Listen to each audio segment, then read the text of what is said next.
അപ്പം നിങ്ങളില്ലേ ഈ പുഡിങ്ങൊന്നും ഇഷ്ടമല്ലാത്തവരാണോ? എങ്കിൽ ഈ പുഡിങ് നിങ്ങളൊന്ന് ഉണ്ടാക്കി നോക്ക്. നിങ്ങൾക്ക് എന്തായാലും ഇഷ്ടമാവും, മസ്റ്റായിട്ട് ഇഷ്ടമാവെന്ന് പറഞ്ഞാൽ 100% ഗ്യാരണ്ടി കേട്ടോ. കാരണം ഇത് നമുക്കൊരു വേറെ തന്നെ ഒരു ടേസ്റ്റ് കേട്ടോ. നല്ല കിടുക്കാച്ചി സാധനമാണ്. നമ്മുടെ വീട്ടിൽ ഗസ്റ്റൊക്കെ വരുമ്പോൾ ഒന്ന് നമുക്ക് സ്റ്റാറാവുകയും ചെയ്യാടോ. അപ്പോൾ ഉണ്ടാക്കാൻ വലിയ പാടൊന്നുമില്ല കേട്ടോ, സിമ്പിളാണ്. അതിനായിട്ട് നമുക്ക് റോസ്റ്റഡ് വേർമിസെല്ലി കേട്ടോ ആവശ്യമുള്ളത്. റോസ്റ്റഡ് വേർമിസെല്ലി നമ്മൾ കൈ കൊണ്ട് തന്നെ ഒന്ന് പൊടിച്ചെടുക്കാം. എന്നിട്ട് നമുക്കതിലേക്ക് കുറച്ച് മെൽറ്റ് ചെയ്ത ബട്ടറും പൊടിച്ചെടുത്ത പഞ്ചസാരയും കുറച്ച് പാൽപ്പൊടി കൂടെ ആഡ് ചെയ്തിട്ട് നന്നായിട്ടൊന്ന് പൊരിച്ചെടുക്കാം. ഇനി ഇതൊരു ഫ്രൈ പാനിൽ വെച്ച് ജസ്റ്റ് ഒന്ന് നമുക്ക് ചൂടാക്കിയെടുക്കാം. ജസ്റ്റ് ഒന്ന് ചൂടായാൽ മതി കേട്ടോ. കാരണം ഓൾറെഡി റോസ്റ്റ് ചെയ്ത വേർമിസെല്ലി ആയതുകൊണ്ട് ഇത് ഫ്രൈ ആവാനൊന്നും നിൽക്കേണ്ട ടൈമില്ലല്ലോ.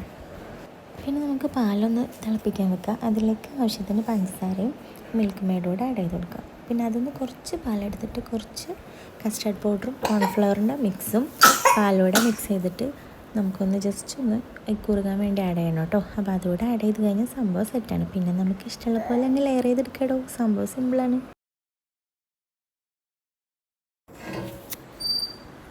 അപ്പം ഈ പുഡിങ് നമുക്ക് മടിയന്മാർക്ക് ഉണ്ടാക്കാൻ പറ്റിയ പുഡിങ് കേട്ടോ. സിമ്പിളായിട്ട് ചെയ്യാൻ പറ്റും. ഇത്രയും ഇൻഗ്രീഡിയൻസ് മതി കേട്ടോ. അപ്പോൾ പുഡിങ്ങൊക്കെ കഴിക്കാനൊക്കെ ഇഷ്ടമാണ്.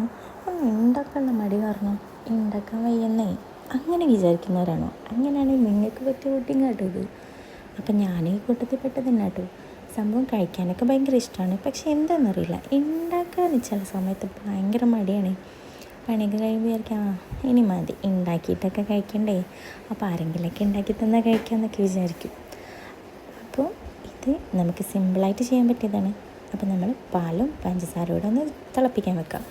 കുറച്ച് പാലിൽ മാറ്റി വെച്ചിട്ട് കോൺഫ്ലവറും പാലോടെ ഒന്ന് മിക്സ് ചെയ്ത് വെക്കാം. കോൺഫ്ലവർ ഓർ കസ്റ്റർഡ് പൗഡർ മതി കേട്ടോ, ഏതായാലും കുഴപ്പമില്ല. അപ്പം കസ്റ്റർഡ് പൗഡറാണ് ഞാനെടുത്തത്. അപ്പോൾ കസ്റ്റർഡ് പൗഡർ ഇല്ലാത്തവർ കോൺഫ്ലവർ യൂസ് ചെയ്യുന്നതുകൊണ്ടും കുഴപ്പമൊന്നുമില്ല കേട്ടോ. നമുക്ക് ജസ്റ്റ് ഇതൊന്ന് കുറുകി കിട്ടാനല്ലേ പാല്. പിന്നെ നമ്മൾ ഒന്നുമില്ല, ലെയർ ചെയ്യാം. നമ്മൾ ബ്രെഡ് അടിയിൽ വെക്കുക, താഴെ വെക്കുക. പിന്നെ നമ്മൾ ഈ മിക്സ് ഒഴിച്ചു കൊടുക്കുക. എന്നിട്ട് വീണ്ടും ബ്രെഡ് വെക്കുക, ഒഴിച്ചു കൊടുക്കുക. സെയിം റിപ്പീറ്റായിട്ട് തന്നെ ചെയ്തുകൊണ്ടിരിക്കുക. പിന്നെ നമുക്ക് ഉള്ളിൽ ജസ്റ്റ് കടിക്കാനായിട്ട് കുറച്ച് ബൂസ്റ്റിൻ്റെ പൊടിയും അതുപോലെ തന്നെ ക്യാരമൽ ചെയ്ത് കുറച്ച് നട്ട്സും ഉണ്ടായിരുന്നു കേട്ടോ.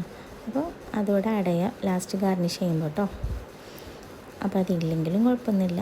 ഇനി ബൂസ്റ്റ് ഇല്ലെങ്കിലും കുഴപ്പമില്ലടോ, അല്ലാണ്ട് തന്നെ കഴിക്കാൻ നല്ല ടേസ്റ്റാണ്. പിന്നെ ഈ കയ്യിലിവിടെ ബൂസ്റ്റ് ഉള്ളതുകൊണ്ട് ഞാൻ ആഡ് ചെയ്തെന്നുള്ളൂ കേട്ടോ. അപ്പോൾ സംഭവം കുറുകാനൊന്നുള്ള സമയം എനിക്കില്ലാത്തതുകൊണ്ട് ഞാൻ കുറച്ച് സ്പീഡിൽ തന്നെ ഒഴിച്ചിട്ടുണ്ട്. അപ്പോൾ നിങ്ങൾ കുറച്ചുകൂടെ തിക്കായിട്ട് ഒഴിച്ചാലും മതി കേട്ടോ, കുഴപ്പമൊന്നുമില്ല. പിന്നെ ലാസ്റ്റ് നമുക്ക് ഗാർണിഷ് ചെയ്യുന്ന പരിപാടി ബൂസ്റ്റൊക്കെ ഇട്ടെടുത്ത് സംഭവം സെറ്റാക്കി പിന്നെ ലാസ്റ്റിൽ നമ്മുടെ ക്യാരമൽ ചെയ്ത് നട്ട്സ് ആഡ് ചെയ്തിട്ടുണ്ട് കേട്ടോ. ക്യാരമൽ വെച്ചാൽ നമ്മളൊരു പാൻ അടുപ്പത്ത് വെച്ചിട്ട് കുറച്ച് പഞ്ചസാര ചൂടായി വരുമ്പോൾ ആഡ് ചെയ്ത് കൊടുക്കുക. ലോ ഫ്ലെയിമിലിട്ടിട്ട് പഞ്ചസാര ഒന്ന് മെൽറ്റ് ആവണ വരെ നമ്മൾ വെയിറ്റ് ചെയ്യുക. പഞ്ചസാര നന്നായിട്ട് മെൽറ്റായി വരുമ്പോൾ നമുക്കിതിലേക്ക് കുറച്ച് കാഷ്യൂസോ പീനട്ട്സോ നമ്മുടെ കയ്യിൽ എന്താണോ ഉള്ളത് വെച്ചാൽ അത് ആഡ് ചെയ്യുക. ഞാനിപ്പോൾ സാധാരണ നമ്മുടെ കപ്പലണ്ടി ആയിട്ടും ആഡ് ചെയ്തു. അപ്പോൾ അതോടെ ആഡ് ചെയ്തിട്ട് വേറൊരു പാനിലേക്ക് മാറ്റി ഒഴിച്ചു കൊടുക്കുക. പിന്നെ നമ്മുടെ ഇഞ്ചി വെളുത്തുള്ളി കുത്തുന്ന ആ ഒരു സംഭവമില്ലേ, അതുകൊണ്ട് കുത്തി പൊട്ടിച്ചെടുക്കുന്നേ. അപ്പോൾ സംഭവം സിമ്പിളാട്ടോ. ക്യാരമലൈസ് എന്നൊക്കെ പറയുമ്പോൾ നിങ്ങൾ വേറെ ഒന്നും വിചാരിക്കണം, നമ്മുടെ പ്രലയനേ അതാണ് സംഭവം. അപ്പോൾ നമ്മൾ കേക്കിന് ബട്ടർ സ്കോച്ചിൻ്റെ കേക്കിനൊക്കെ ഫില്ലിങ് കൊടുക്കില്ലേ, അതാട്ടോ സംഭവം. അത് വേണമെങ്കിൽ ആഡ് ചെയ്താൽ മതി കേട്ടോ, തികച്ചും ഓപ്ഷണലാണ്. അതോടെ ചേർത്താൽ ഒന്നുകൂടെ ടേസ്റ്റ് ഉണ്ടാവും. അപ്പോൾ ഈ 2 പുഡിങ്ങും നിങ്ങൾ ഉണ്ടാക്കി നോക്കിയിട്ട് ഫീഡ്ബാക്ക് പറ.